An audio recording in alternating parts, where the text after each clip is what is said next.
అయితే ఆల్మోస్ట్ ఈ రెండింగ్ అని చెప్పి మండి అయితే వేస్తాం అనమాట. సో ఇది ఎస్ఆర్ నగర్లో యూనివర్సల్ మండీలో చాలా బాగుంటుంది టేస్ట్.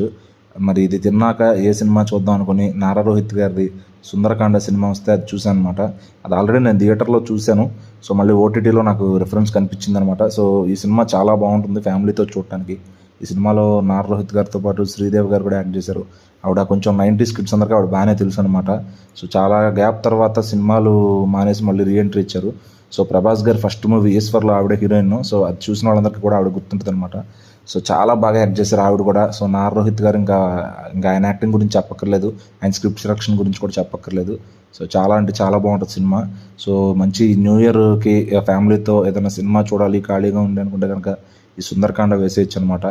సో చాలా ఫ్రెష్ ఫీల్ ఇస్తుంది, ఒక మంచి స్టోరీ పాయింట్తో వచ్చారు. సో థియేటర్కల్గా పెద్ద వర్కౌట్ అవ్వలేదు, కానీ సినిమా చూస్తున్నంతసేపు ఎక్కడ బోర్ అనిపించదు, చాలా ఫ్రెష్గా అనిపిస్తుంది. సో నాకైతే చాలా బాగా నచ్చింది అనమాట.